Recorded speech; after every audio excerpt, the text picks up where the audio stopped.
Hi, this is Ronald Johnson, your life coach, mentor coach, and what I do is I help people that are tired of who they are and where they are in life. And this is Gloria, your life coach. I help those who are feeling stuck, struggling with difficulties such as self doubt, inner judgment, lack of confidence, life transitions, and taking steps forward. And welcome to Life's a Shuffle podcast. Now, you may wonder why it's called Life's a Shuffle, and the reason why we came up with this title is that life is really shuffling. It doesn't matter where you come from, your background, what age you are, you're shuffling multiple things in life. And the best thing to know in life is everybody faces your struggles and everybody faces what you're going through. But there's hope in learning something about that. So when our guests share their journey, the hope is you learn something in that journey so yourself can navigate the struggles you face, the low self-esteem, the self-confidence, and that's why we call podcast Life's a Shuffle. And throughout this podcast, we share our personal overcoming stories, as well as our guests who shares their personal journey in overcoming their personal struggles. Life's a Shuffle podcast is here to connect like-minded individuals. And thank you for listening to Life's a Shuffle podcast. Hi, this is Gloria, life coach and meditation coach. Welcome to another episode of Life's a Shuffle. Hi, this is Ronald Johnson, mindfulness coach and life coach, and welcome to episode 4 with Jessie Lucas. She's back again to talk about Realign. As you guys know, we had episode 1. If you missed it, episode 2, episode 3. We're getting this great build up, and now she's going to lay it out for us. It's like your grandma's warm apple pie. She spends hours baking the pie, and now it's probably done to eat. A la mode ice cream. Jessie, good morning, good afternoon. How are you today? Hi, thank you so much for the warm welcome. I know before we hit record, we were talking about fall and fall activities. I think warm apple pie might have to go on the list as far as something that I do enjoy. Well, hello everybody, Ron, Gloria, and your beautiful audience. Thank you so much for having me back. This it is a build.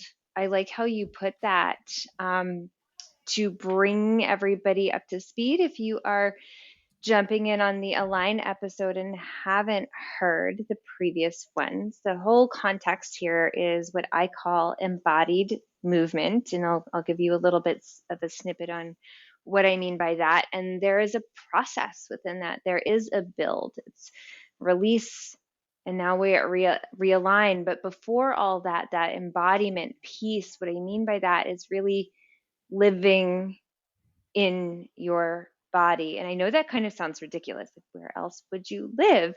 But so many of us are experiencing, you might not have used this term, but disembodiment or disconnection or dissociation, or just not feeling truly like yourself is kind of really the best way.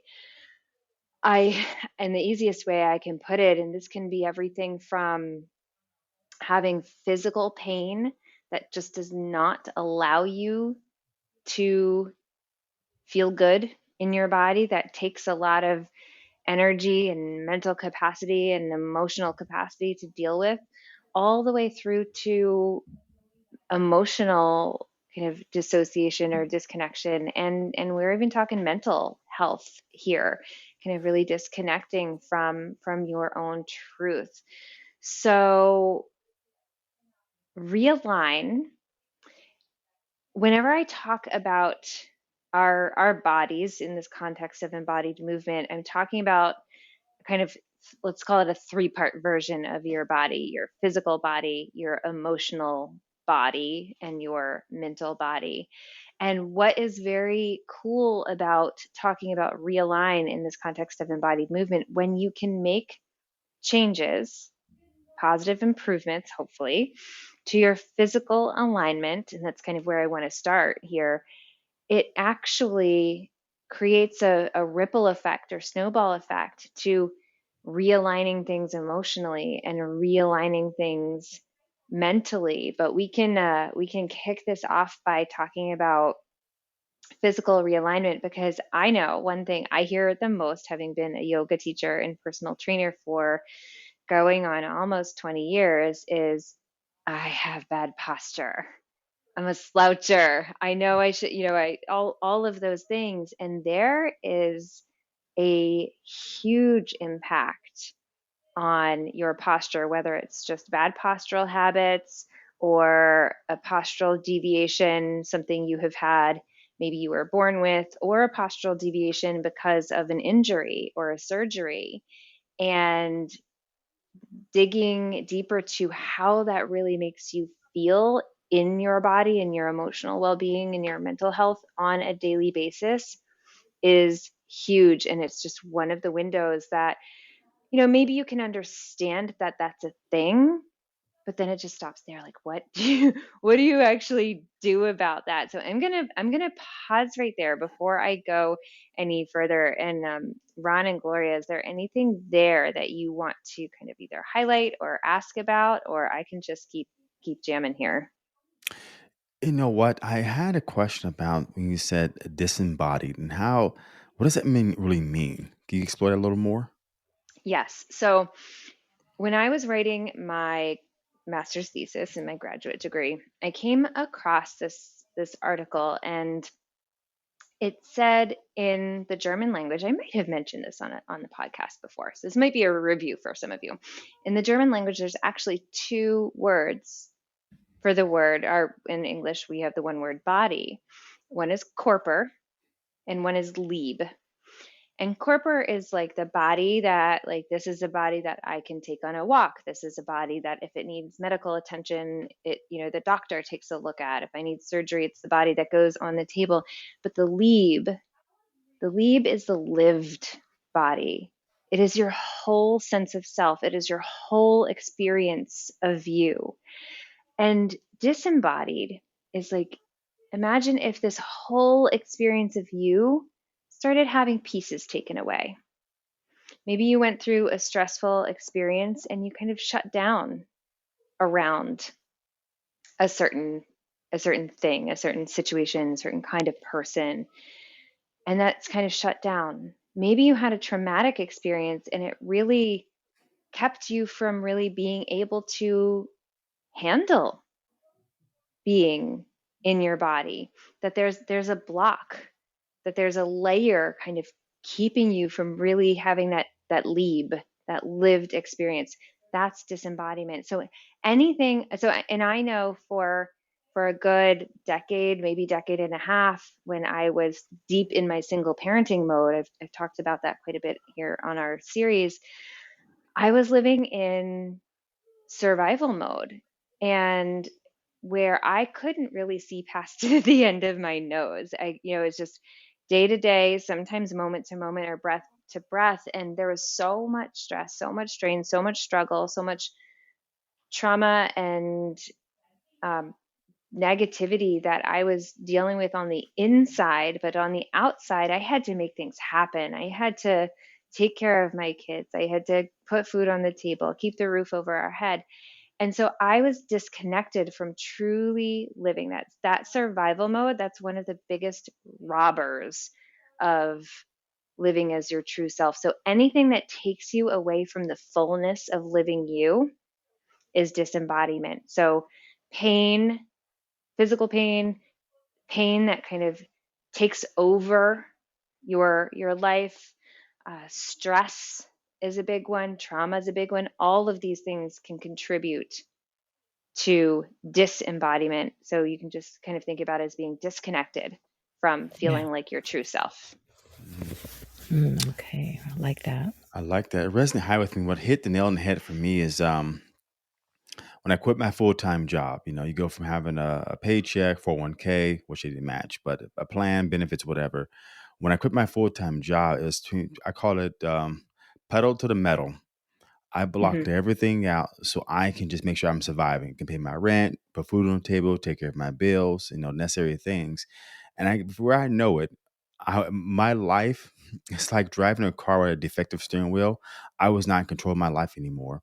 I was working 7 days a week. I was working, I call it bell to bell, 5 a.m. to like 10 o'clock at night. I will never forget. I worked 25 days straight, and I could not work the 26th day. That 25th day, it's like from August 1st to August 25th. I text my clients. I was like, hey, you know what? I can't come to work tomorrow. I've worked 25 days straight. I just could not move anymore. Body was shutting down. I remember coming home from work, 9 o'clock at night. I'm just taking my bags, throw them on the ground. I just collapsed on my living room floor because I'm so exhausted.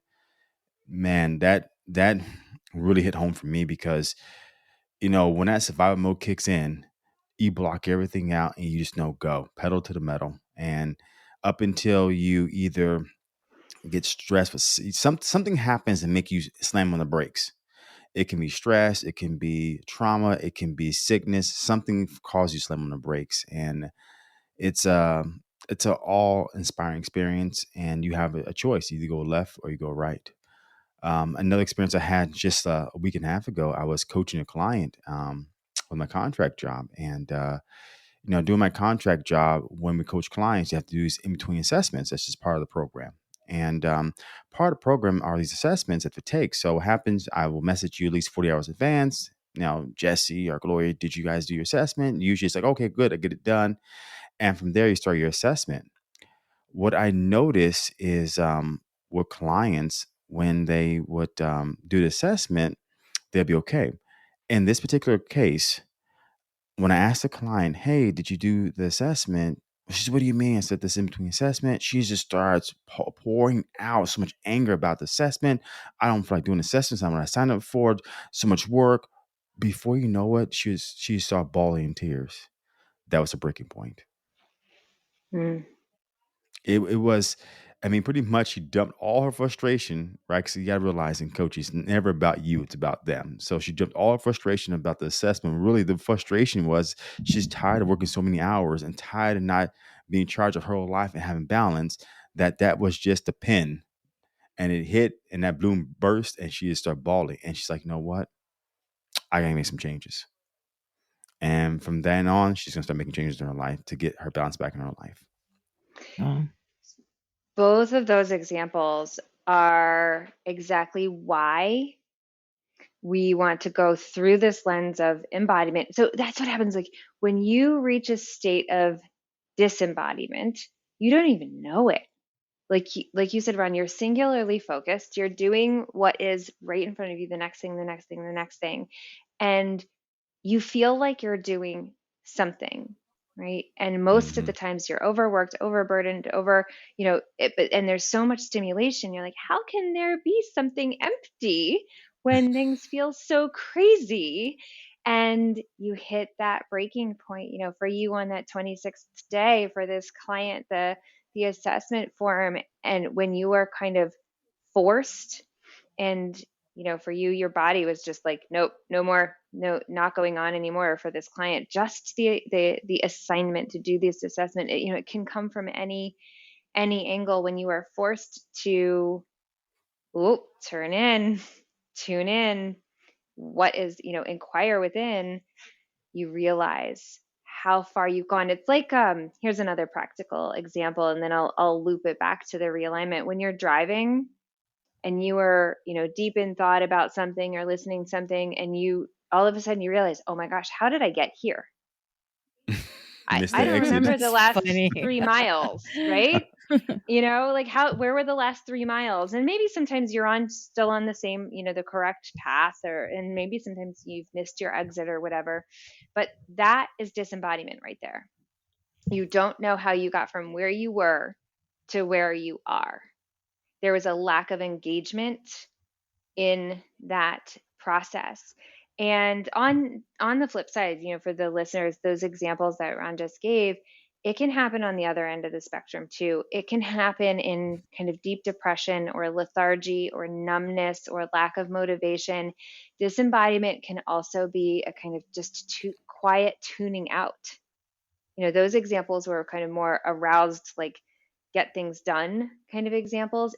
The same exact phenomena can happen on the other end of the spectrum, and just like, it in a stillness, but not that mindful, peaceful, meditative kind of stillness, but the inertia kind of stillness. So this is where, now that we kind of can understand, okay, if embodiment is the lived body, the truth we're living, everything feels aligned. I feel like my true self, my body feels like it's my ally. And then there's disembodiment. Something is off. I don't know how I got from there to here. Along the way, because life's every single day, we have to go through the motions of our day, physically, emotionally, mentally. Things can throw us off track. So let's say there was a physical misalignment. I'll give a really simple example that I've seen time and time again in my personal training career. That forward head posture that we all know so well, especially spending the last year and a half on so many Zooms, sitting at the computer, that the head is kind of jutted forward, more forward than it should be, right? Maybe the shoulders slouched down a little bit. Gone unchecked over time, and depending on whatever else is going on in your body, it might not take that much time. It might take a decade or so, but that can create some serious compression in your neck bones, your cervical vertebrae. That compression can create nerve damage. It can, at its worst, create paralysis or partial paralysis. If we realign that, if we catch that forward head posture early on, when we can make the changes to bring it back into physical alignment, not only do we avoid the potential cascade of those pretty horrible physical effects that could come from that, but we give the opportunity for the major kind of bony weights of the body, the skull, the rib cage, the pelvis, to be in good alignment, which means breathing happens better, which means the nerves fire better on a kind of clean circuitry, which means no stress headaches, which means all of these things that kind of fuel your vitality, that give you the opportunity to have that that lived experience. Same thing if you have fascia, your connective tissue, a fascial distortion, or scar tissue, something pulling you out of alignment. I have some scar tissue in one of my hips, and I know one of my legs operates a little bit differently than the other. And if I had not, from the very beginning, caught that and trained my body, both in the gym or just in my noticing how I walk, just walking around my house, walking to the car, walking around the grocery store, that could have really pulled me off center and caused greater damage down the line. By catching it, realigning, I now have balanced feet on the ground. I still notice it. It still takes some awareness. It still takes some modifications, but it's in my awareness and under control so that I can keep myself from veering way off track, taking the wrong exit if you don't, if you're not thinking about where you're going, kind of thing, and be able to stay engaged in the process of being in my body. And when you think about this on those other layers of the body, those are just a couple of physical examples, the more off you are, and not to say you have to that there is a perfect alignment. I'm just talking about awareness. If you have a common spinal deviation, scoliosis, it's not to say in order to be okay you have to correct that and have what we consider an ideally aligned spine. It is to say you need to do the best for the functions, the mechanisms that you have. So not saying that there's one ideal, but the ideal that you are going for here is a level of awareness so that you don't miss things that are pulling you off that sense of yourself.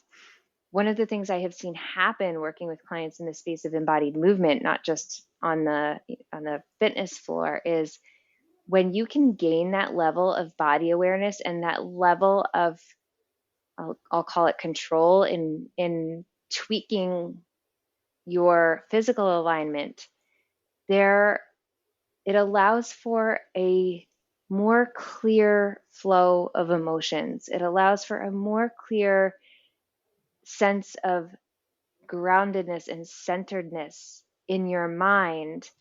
And the sneaky part is oftentimes physical alignments kind of hide or hold our little pain pockets. I saw this all the time on the yoga floor. We'd, go into a hip opening pose or something like that, pigeon, and then I find somebody crying on their mat because some tightness in their hip was released, and that tightness was related to holding some sort of emotional pain that they had been carrying along. I know when we talked in the release episode, we talked about the body kind of holding our history. Release gives you access to that. Realign gives you the ability to move through it. Does that land? Am I making sense here? Wow. No, those are great information. That just listening. Thank you. It is Yeah. making sense. I was just, sometimes when I'm listening and I'm hearing that, I kind of try to relate it to my own situation as well. And then, you talked about yoga, and I get that, I understand. Even missing the exit. Oh God, I've missed the exit a couple of times. I feel like I've dozed out, like a few times, also just missing the exit. But yeah, that makes total sense. Thank you.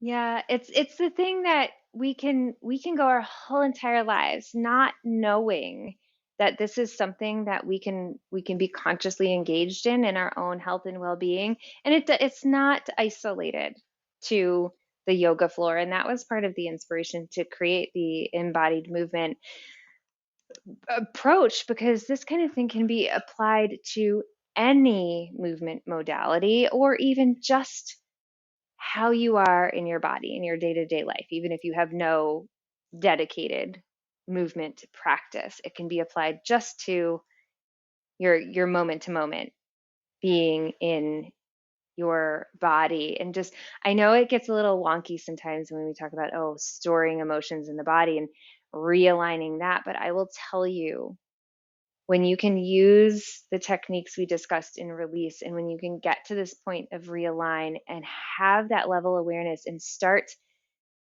release is where you start to kind of be engaged, actively engaged in the process, take some control. And I know I've used this term before, kind of light up that switchboard. You are given more of yourself back that you have maybe lost along, between where you were and where you didn't realize you got to. And that is very empowering.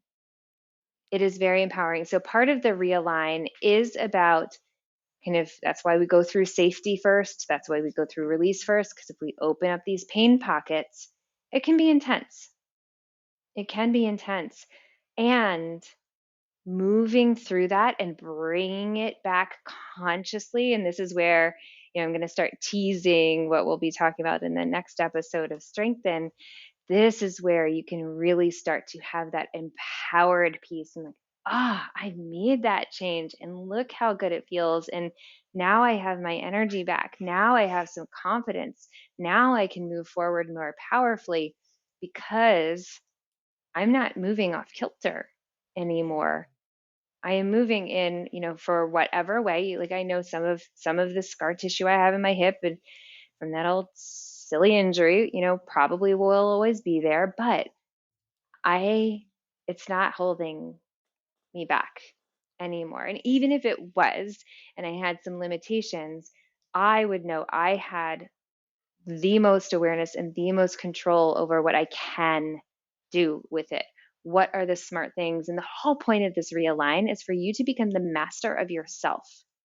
So that, physical therapy is great. All of the support emotionally, mentally, to kind of get yourself back is great. But I believe the person who should be first on that list is you, the person inhabiting your body. And when you start playing with realignment, it gets really illuminating to this body that you are living in. It gets very exciting. It is. You know what? You hit Wow. something that was crucial that I heard. So, like, you hear some people go to the doctor, I'm not feeling well. Doc says, okay, what's your temperature? Oh, you're 97.5, 96.5, whatever temperature is, you're fine. Okay, I think I might be having a headache. Okay, everything's going fine. You find nothing completely wrong with you. And you ask the doc, could it be stress? They probably look at you and say yes. Because it's funny, I had a client the other day. He went to the hospital. They couldn't find nothing wrong with him, like, that they can kind of fix. And then he says to the doctor, what can it be? Stress? He says, yes, I think it's stress. And what he was telling me is that he's working 260 hours a month, Oh, Mm, my. mm, and that he has no bandwidth. Bandwidth, for those out there that are engineers understand, but bandwidth means not enough energy to spend time with his wife or his kid. His son wants to play with him because he's 2 years old. He's like, oh, what do you want now? Okay, here you go. Here's 5 minutes. He's very frustrated with that. You can see the pull and the push of, well, I should be working harder because I gotta make more money, but I want to spend time with my son. And what Jesse's saying to you guys out there is that your body is telling you something, and we got to let that stuff go, release it, because 260 hours a week a month for this client, that's a lot. That's a lot of just not even taking a step back to breathe, spend mhm. time with your family, do things you love doing. It's just work, work, work, work until what end, right? That is such a good point. I will wrap my contribution to this with this using that example. I had a different story but similar experience. I was having all of these weird physical things, like I got tunnel vision, and that was really what kind of tipped me off. And I told my partner at the time, look, I think you got to take me to the emergency room. I don't know what's going on. So get to the emergency room, and it was one of those times when it was just kind of over full, and they would say, well, you got to just wait in this bed in the hallway. And I was like, I was feeling very afraid. Like, I cannot sit here. I cannot sit here. I need to at least be behind a curtain, behind a room. And I was, can you please advocate for me? Can you help find a more private place? I'm scared because I couldn't see very well at the moment, and I was very scared. It was like all of this, emergency room, the lights are very bright, there's people going this way and that way, and it's not exactly the most high vibe happy place. And when they wouldn't, or maybe they weren't able to accommodate that, I said, I have to leave. I cannot be here. So I left, and I was like, well, if I'm having a stroke or something, like, take me back there, do something. And if not, then, maybe I'll follow up with my doctor later. Maybe we'll get through this. So fast forward, it turns out I was having a panic attack. And that was the first. I'd never had one before. This was my adult life. I'd never had a panic attack before. And it started what became a few years of panic attacks, but it was unfamiliar to me.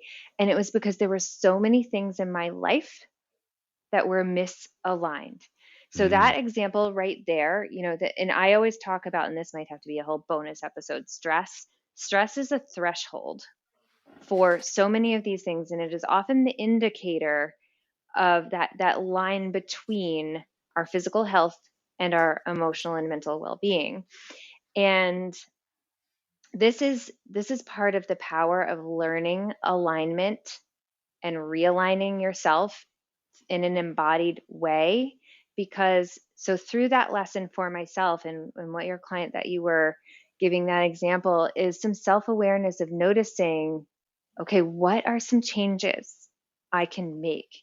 Can I add 3 minutes, 5 minutes of intentional breathing or meditation in the morning? And maybe it's while I'm in the bathroom, like, or something like that, whatever we can do if our schedules are busy or family demands or whatever we can do. Little changes, right? Saying no to that next work assignment so you can say yes to family dinners, or, mhm. whatever these things are, and notice these signals from your body that start to become, whether it's headaches or panic attacks or tension or pain. These are signals from your body. It's an alarm system. Pain or these symptoms are an alarm system for something going on. And granted, of course, not in the scope of this conversation, is maybe it means a disease diagnosis or something like that. So often it is a signal that something is misaligned. And when you can learn those things, it's my closing statement here, when you can learn those things and learn from the physical signals of your body, you can start to make those little changes, be a scientist of yourself, figure out what's going to make improvements, help me feel better in my body, help me feel better in my life. That ripple effect there coming into alignment is massive and can create a healthier you, a healthier family, a healthier life trajectory versus what happens if you don't. So I will Wow. leave it at that. Yeah. Can you repeat what you said one more time, please? I will try. So the impact of this. So taking it back to that kind of in how stress operates in your body. These physical indicators that your body Mm, gives you. You know, a racing heart. For me in that extreme circumstance, the tunnel vision. It might just be, you know, your gut feels off. You know, your digestion isn't working well, or all of your aches and pain spots are always achy and painy, or headaches, whatever. These signals, now again, disclaimer short, this is not to say do not inquire. It might be something medically serious that deserves attention, but most often it is an indicator that something in your life is misaligned. mm, Stress being a threshold, and it's going to go kind of attack those weak spots. Some people it ends up as physical pain, fibromyalgia, something like that. Some people it ends up in panic attacks. Some people it ends up in digestion or heart issues. But it is your signal to tune in, and it is not enough to just mitigate the symptom, but to inquire what is behind that, that's kind of firing off this alarm, so I can bring that into alignment. When you can start making those little changes and you start noticing, oh, I woke up today and my heart wasn't racing, or oh, I didn't have any digestive issues today, or oh, what I started noticing was more and more time went by between panic attacks. They became less and less and less until they were just gone. And now I know when the stress levels rise, I know to watch for those physical signals so that I can stop them and don't have another panic attack. So this is what gives you your life back, or takes you down the path where these things have a hold of you. wow, I love that. You know, what resonated for me is when I listen to a lot, I used to listen to a lot of motivation YouTube videos. Some are really good. And a lot of them talk about go through pain. Go through pain. It's good to go through pain. Damn it, pain is telling you something. Once you stop and investigate, don't just keep going, keep going, keep going. It's telling you something. And one guy in one of the videos says pain is temporary, but pain, yes, temporary, but it does transform. Pain doesn't simply just go away. It maybe transform into a heart racing, transform to having migraines and headaches. It's telling you something. Investigate, to all you guys out there, and find what's going on. Be medical, or be it that you're going through a stressful period of time in your life. So, Yes. Jesse, you slammed information on us today, and I loved it. You just slammed it on me. I love it. This one's a really good one. I love this one. Yes. It's Yeah. like a Mike Tyson Awesome. uppercut. Knocked the sweat off my brow. Oh, awesome. And when you do start inquiring on that pain, you will find sometimes it is a pain to push through. That is an option as well, but it's not the only option and should not be the only one talked about. So slam dunk, mic drop. There you go. Let's all be I like that mic drop. better connoisseurs of our pain. Realign, and then next time we will tell you how to strengthen around that new alignment so you can hold it. You guys heard it out there. Jesse is ready to strengthen that so he can get that Mike. I call it the Mike Tyson uppercut. Back in the 90s, if you watched Mike Tyson boxing, he had the best uppercut ever seen. So, Jesse, thanks again for this huge nugget. Today was a big nugget. I feel like I'm going mining for gold.